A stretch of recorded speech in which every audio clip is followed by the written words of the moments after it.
کے تعلق سے مستقل شہر بھر سے علماء کے فون آ رہے ہیں کہ قادیانی سے حیدرآباد میں جو ملاقات ہوئی ہے اس سے ایک بہت بڑا غلط میسج جو ہے پورے شہر میں پھیلا ہوا ہے. علماء بے انتہا ناراض ہو رہے ہیں.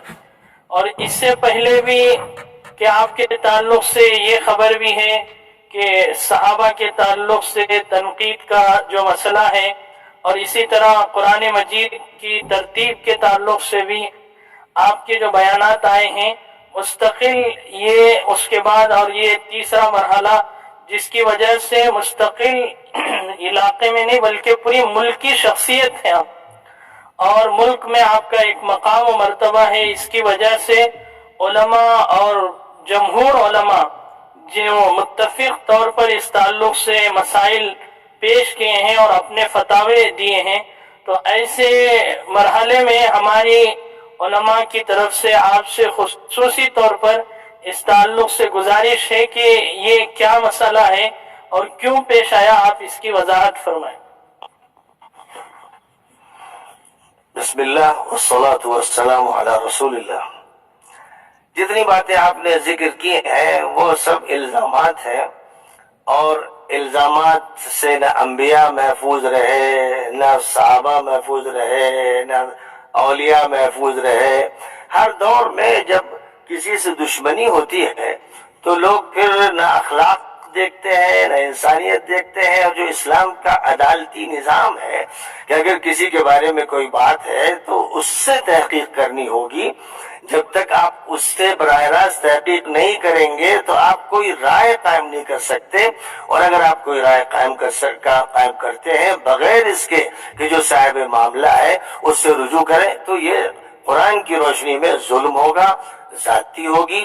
اس پر ایسے لوگوں کی پکڑ ہوگی جو الزام تراشی کرتے ہیں, بہتان تراشی کرتے ہیں, جو اپنی طرف سے بات کرتے ہیں. میں ظاہر ہے کہ جو بھی کام کر رہا ہوں کھل کر کر رہا ہوں, کتابوں میں لکھ رہا ہوں, عربی کتابوں میں بھی اردو کتابوں میں تقاریر کر رہا ہوں.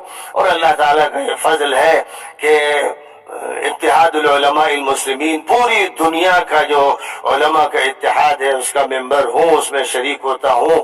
اور قریب ہی میں اسی کے اجلاس میں ترکی جا رہا ہوں. جمعیت العلماء سے میرا بہت ہی گہرا تعلق رہا, مولانا ارشد صاحب سے میرا تعلق ہے اور ابھی قریب ہی میں دیوبند جا کر میں مولانا ارشد صاحب سے ملا ہوں. اور رائے پور کے مدارس میں میرا ابھی خطاب ہوا 2-3 مہینے پہلے اور حضرت مولانا اشرف علی تھانوی کے مدرسے میں اور خانقاہ میں میں تھانہ بھون حاضر ہوا اور وہاں علماء سے خطاب کیا گیا, ان سے باتیں ہوئی. سہارنپور گیا, دیوبند گیا, یعنی پورے علاقے کا دورہ کر رہا ہوں. ماشاءاللہ سب کے سامنے حقیقت واضح ہے کیونکہ انہوں نے میری چیزیں پڑھی اور میری باتیں سنی. تو مدرسہ مفتاح العلوم حضرت مولانا مسیح اللہ خان صاحب کا جو مدرسہ ہے رحمت اللہ علیہ, اس کے دور حدیث کے طلبہ سے ابھی میرا خطاب وہاں کے شیخ الحدیث نے کروایا. یہ ساری حقیقتیں ہیں. تو بنگلور والوں کو کیا ہو گیا یا حیدرآباد والوں کو کیا ہو گیا؟ مطلب یہ کہ کسی شخصیت کو آپ 40 سال سے جانتے ہیں, اس کے بیانات ابھی یعنی روزمرہ کے اسی سفر کے دوران میرے جو بیانات ہوئے وہ بالکل واضح ہیں. اور باقی سیرت النبی پر اور خاتم النبیین صلی اللہ علیہ وسلم پر اتنے بیانات ہیں, اتنے طاقتور ہیں کہ جو بھی ختم نبوت کا انکار کرے وہ دجال ہے. اور میں نبی کی وہ حدیث سناتا ہوں کہ آپ نے فرمایا میرے بعد 30 دجال پیدا ہوں گے جو نبوت کا دعویٰ کریں گے. یہ ساری باتیں بار بار ذکر کرتا ہوں. اس کے بعد میں جہاں قیام کیے ہوئے ہوں وہاں پر لوگ آ جائیں جن کے بارے میں جانتا بھی نہ ہوں اور میں ان کو دیکھ کر سمجھوں کسی خانقاہ کے یہ صوفی صاحبان ہیں, بڑی لٹوں کے, بڑی داڑھی والے, کون لوگ ہیں میں ان کے بارے میں جانتا بھی نہیں.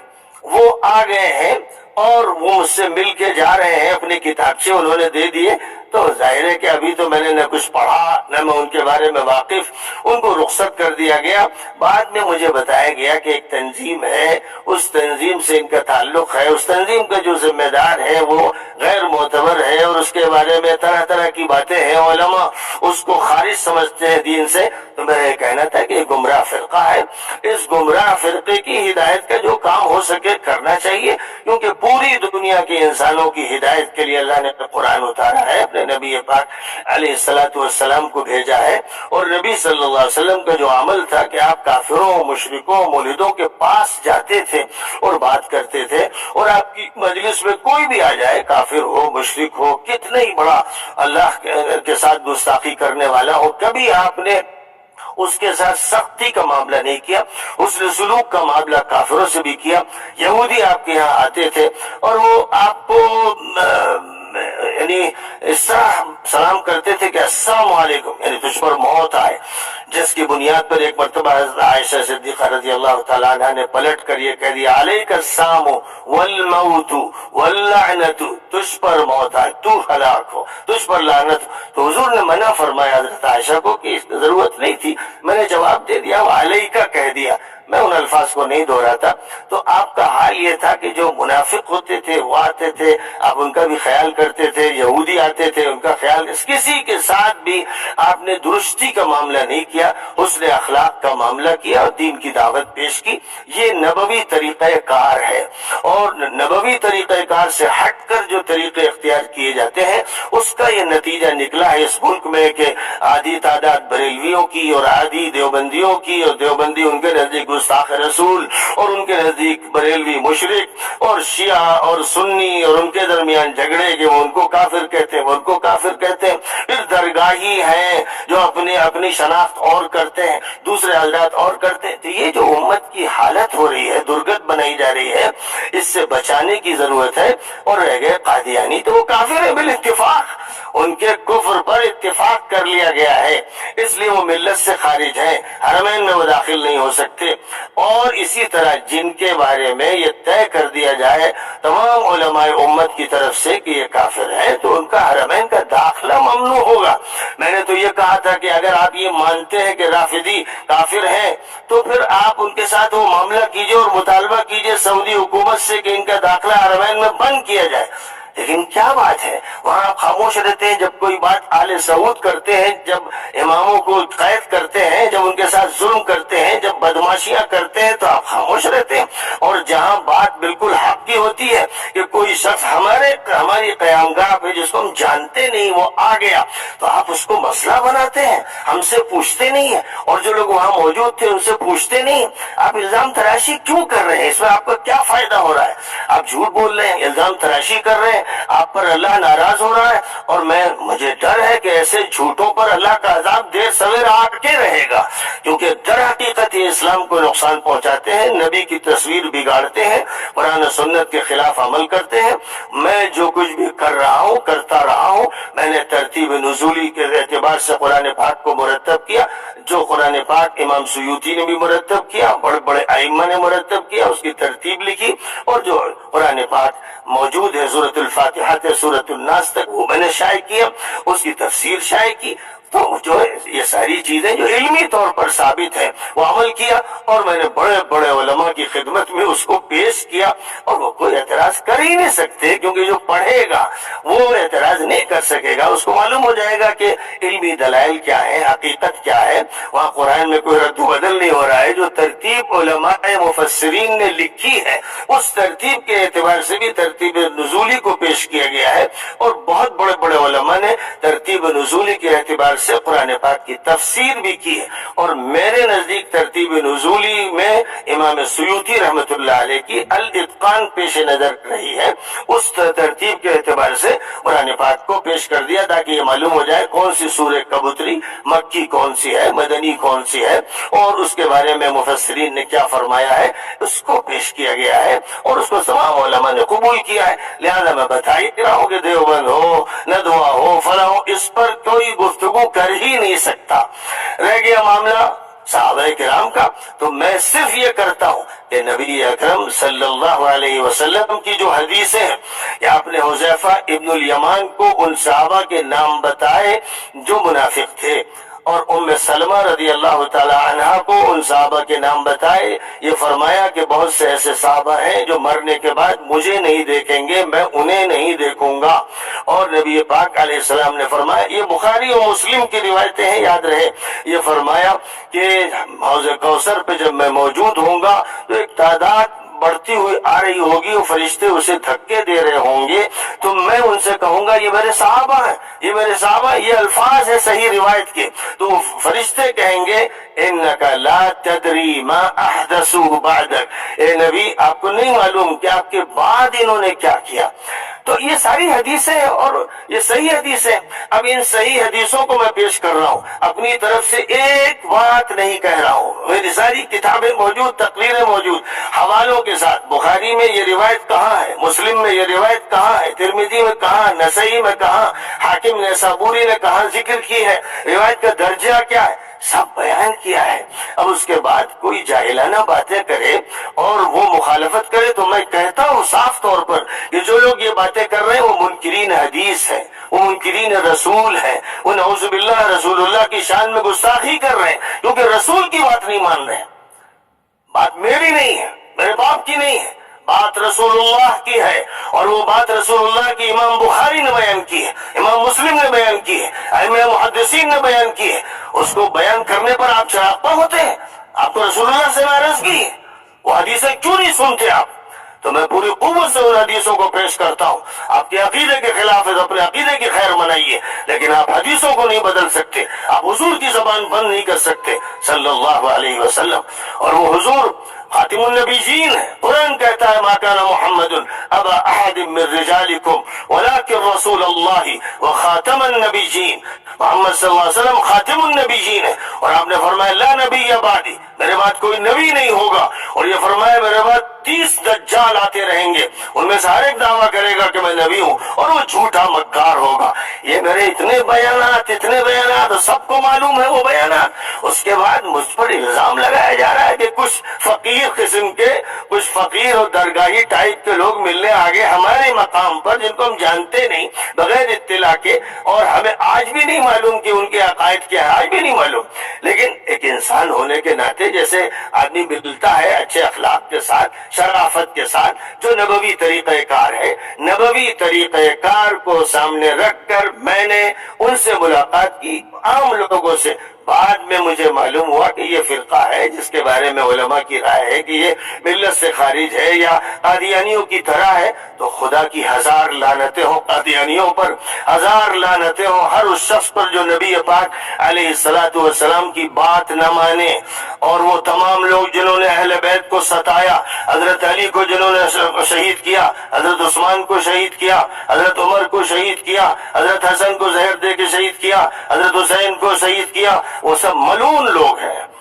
یہ میرا کہنا ہے، پوری قوت کے ساتھ کہنا ہے۔ اس لیے اس طرح کی باتیں چھوڑ دیں، علماء زیادہ فتنے پیدا نہ کریں اور اپنے درمیان انتشار نہ پیدا کریں۔ ہماری طرف انتشار کی نسبت کر کے خود وہ انتشار کا کام کر رہے ہیں، خدا ان کی پکڑ کرے گا، وہ بچیں گے نہیں اللہ کے عذاب سے۔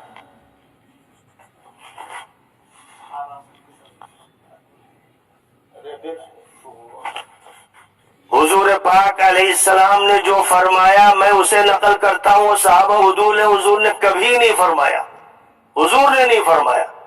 دکھا دیجئے مجھے بخاری میں، مسلم میں، ترمذی میں، کسی حدیث کی کتاب میں دکھا دیجئے کہ یہ فرمایا۔ کیا حضور کی حدیثوں سے اب انتشار ہوگا؟ پھر جمہور آگے بات حضور کی ہوگی یا نہیں ہوگی، یہ بتائیے مجھے۔ جہاں بات آ جائے نبی پاک علیہ السلام کی تو وہ تو گستاخ ہوگا نا، مجرم ہوگا، وہ قادیانی ہے بدماش جو حضور کی بات نہیں مانتا۔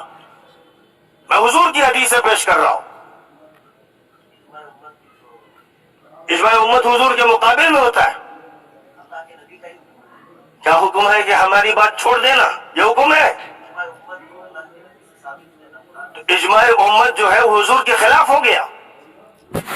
ارے مولوی صاحب، ارے بھائی ہمیں کیا پڑھا رہے ہو؟ اصول فقہ لے آؤ، ابھی اصول الشاشی لے آؤ، پھر بتاؤ اجماع کیا ہے۔ حضور کی حدیثوں کے خلاف اجماع ہو ہی نہیں سکتا۔ اور میں نے اس موضوع پر پورا رسالہ شائع کیا ہے۔ امام ابو الحسن اشعری، امام ابو منصور ماتریدی، امام غزالی اور امام ابن امام اور ملا علی قاری اور شاہ عبدالعزیز سب کے حوالوں کے ساتھ ثابت کیا ہے حدیثیں، اور پھر ان کے اقوال وہ رسالہ پڑھ لیجئے نا بھائی۔ کچھ تو پڑھ لیا کریں. ان بڑے علماء کو کیا کہیں گے؟ آپ یہ اجماع کے خلاف ہیں. افسوس ہوتا ہے علماء جب جاہل بن جائیں تو ان کا کوئی علاج نہیں ہوتا. پھر